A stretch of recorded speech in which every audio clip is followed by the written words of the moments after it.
When a temptation comes and it enters into your mind, do this or look here, that's not sin. That's a temptation. That's not sin. It becomes sin when you give in to it. When you give yourself over to it, when you devote yourself to it, when you deliver yourself to do that very thing, that's when it becomes sin. But when it first enters into your mind, look at that. No, that's not temptation. But here's what you need to understand. You can't play around with temptation. You can't play around with sin. It will grab you, and it will grab you quickly. If you're out working in the fields in India or Pakistan, and there is a big cobra, and you've got a machete in your hand, and all of a sudden that cobra rises up, you can't sit there and talk to it. You can't reason with it.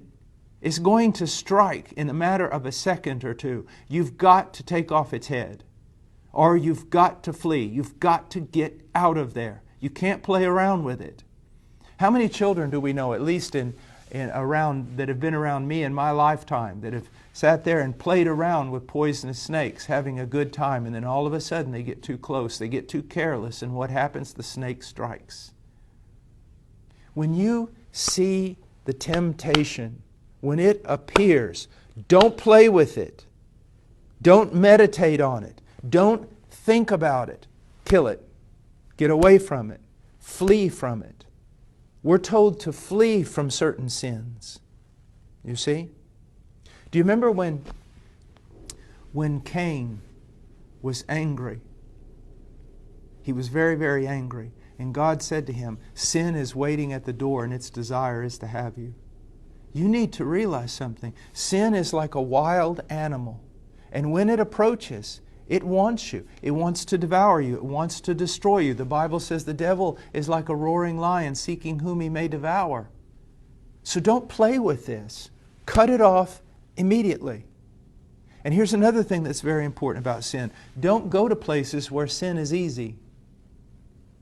You know, sometimes I've had to deal with men who have been converted out of alcoholism.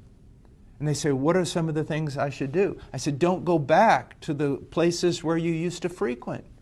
Don't run with the same guys, and don't go near those taverns and places where you used to drink. Physically stay away from them. This is very important. On the internet and other things, never put yourself in a position where you can be alone with temptation. Build guards around you to protect yourself. You've got to realize how weak you are and how strong the devil is and how strong sin and its lust can be.